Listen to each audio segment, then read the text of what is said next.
me all right? Fine. Okay. So I'm sure a lot of us here really like roller coasters. I really like roller coasters. Um, but I personally don't like car rides that are like roller coasters, which was exactly what the car ride to Darjeeling was like. So I guess kind of to lead up to that, in 2019, after I graduated high school, it was decided that I would go back to India and visit my family again because we don't know when I'm going to be able to do that again. And, if my grandparents are still going to be around.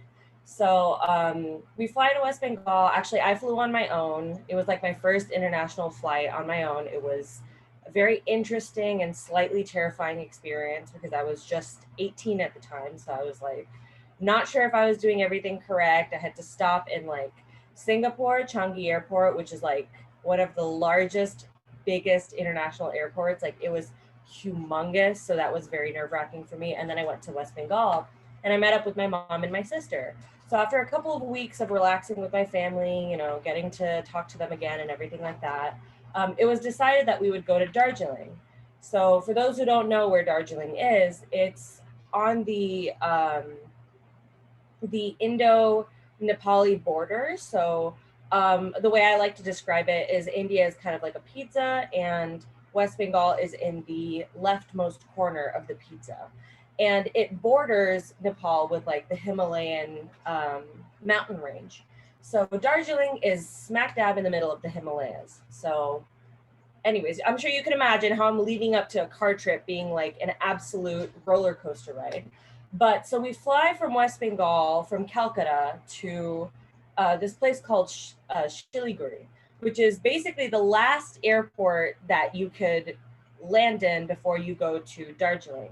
So we land there and it's already very interesting. It's kind of like a military base, so you're not allowed to take pictures, you're not allowed to like you're not allowed to like it's not a sightseeing thing. Like you get your stuff, you get out. There were a lot of guards around the place, like people with like these humongous like behemoth guns standing in front of the airport. And for me that was very shocking because growing up I had a very idealistic idea of Darjeeling. Like ever since I was in high school, I used to watch videos.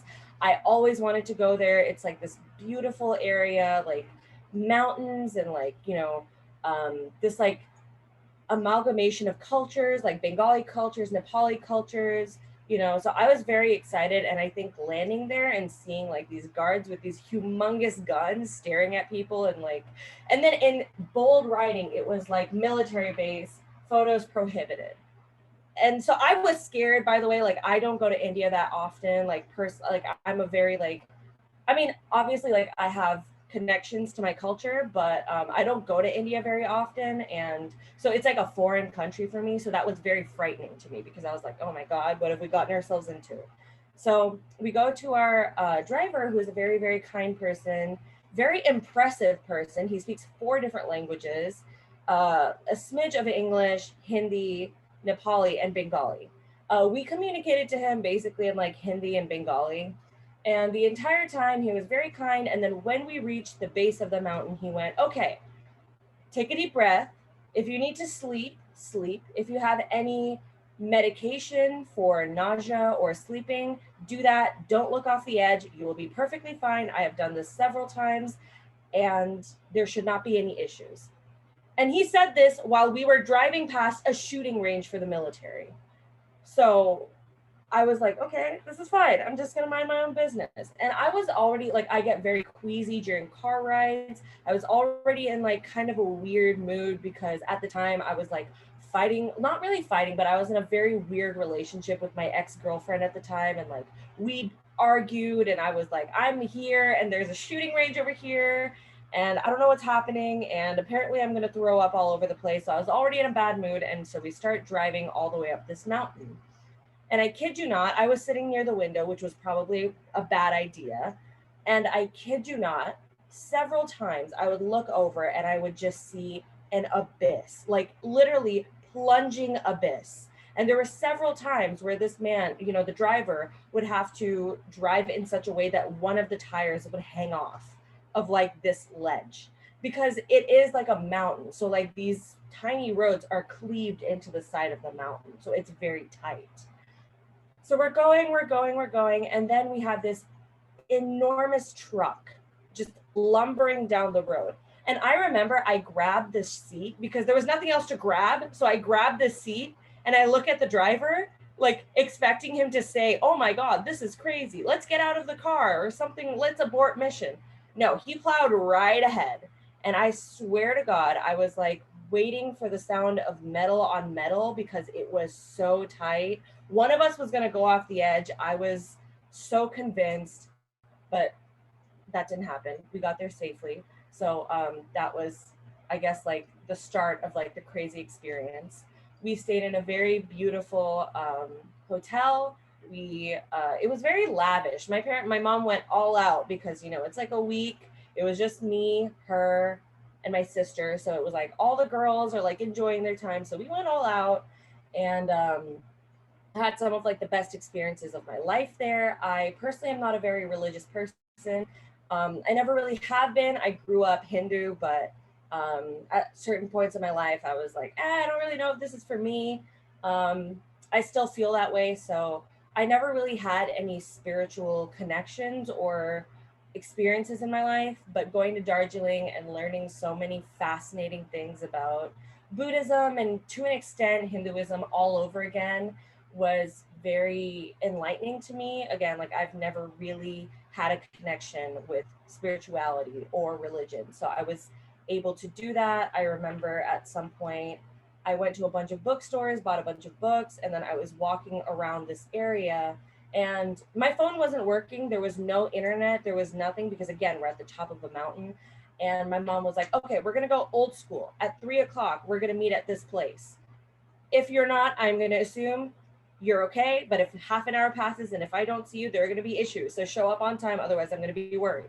So I was like watching the clock, managing this map. Again, very like not in my experience. Like I'm a NorCal girl. Like I have my phone on me all the time. I know exactly where I'm going. I got my GPS, I got Google Maps, I can text everything. So this was out of my experience, keeping track of where I was going, checking the map, sometimes communicating with people in a hodgepodge of different languages. Some people didn't know Bengali, so I would have to speak with them in Hindi. Some people only spoke Nepali, so I would have to listen to them and pick out the few words of Nepali that is shared in Hindi. And then again, Hindi is like my third language.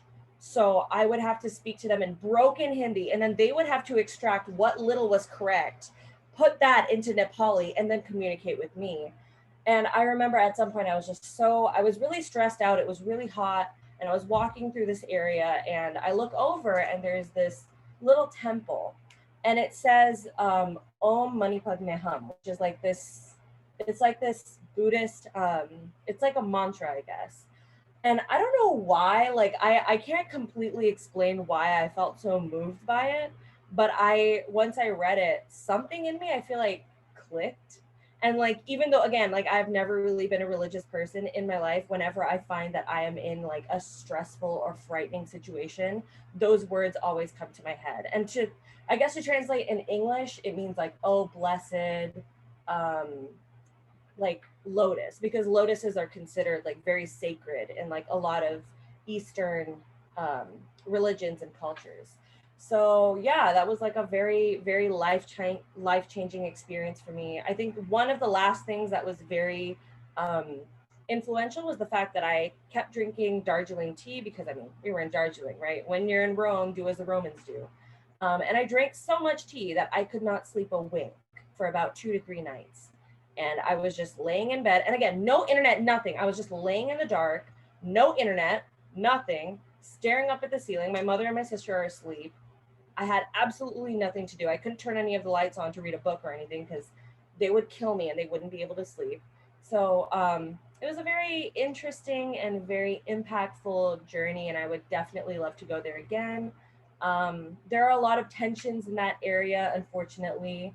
Um, Darjeeling is trying to slightly break away from India because, again, a lot of political stuff that goes into it. So I always remember this as a very um, like I feel very blessed to have gone at the time that I did, because I don't know if Darjeeling is going to be the same. I don't know how much military tensions are going to increase there. Maybe people won't even be allowed to fly to Siliguri. Maybe the shooting ranges will expand so much that you can't even drive past them. So it was a very blessed experience for me, and I'm super duper thankful that I was able to experience it. So yeah, thank you. Cool. I want to go to India. Oh, it's gorgeous. It's gorgeous. You guys have to go to Darjeeling at some point. It's I bet beautiful. the food is amazing. Oh yeah. I was Oh actually yeah. born in Russia and I would love to go back, but like what you were saying about the military is it's so dangerous to go back that it's just not worth it at some points because it's so crazy. It's Because they'll so arrest you for scary. nothing. It's so scary. When I went to India, there were riots at what's it called? At hospitals. They were shutting down hospitals because there were riots. And like, I don't know, I just have a lot of really mixed feelings towards like traveling to India, because there are so many isms and phobias. Yeah. Yeah, it's very scary, but I enjoyed myself. Anyways. Good. All right, who wants to go next? I'll go. Okay, go ahead, Wes.